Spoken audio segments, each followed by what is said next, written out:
Здравейте, скъпи приятели! Днес ще си приготвим руски пироги. За случая съм сложила да завари вода, в която ще сложа 2 лъжички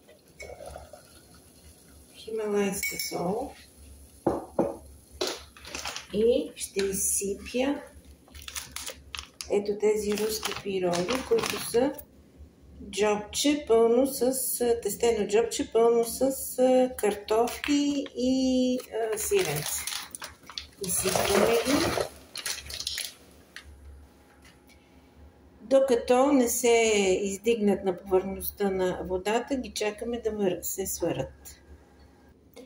През това време ще си запържим лук, който ще бъде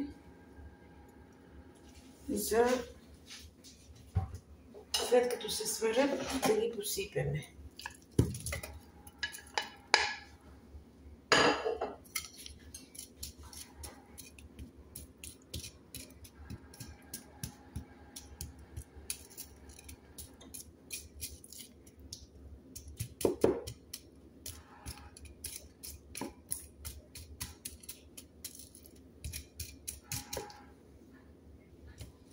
Ето така, разбъркваме добре лука и започваме да го пържиме.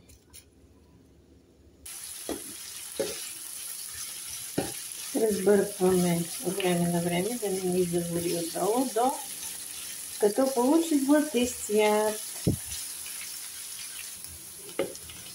Ето лукът ни вече почти е готов. Набъркаме непрекъснато, защото има опасност да загори. Ето така трябва да изглежда нашият лук. А вече руските пироги почти са готови, защото виждате как се изкачиха отгоре на повърхността на водата.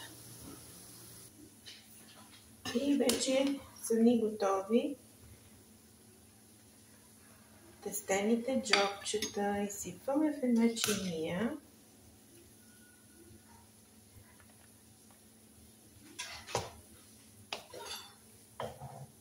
И отгоре ръсваме с изпърженият лук.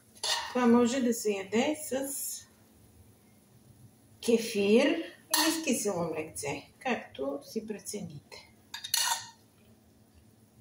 Приятен апетит, който реши да го опита. Не забравяйте да харесвате видеото и да го разпространявате. Благодаря ви от сърце.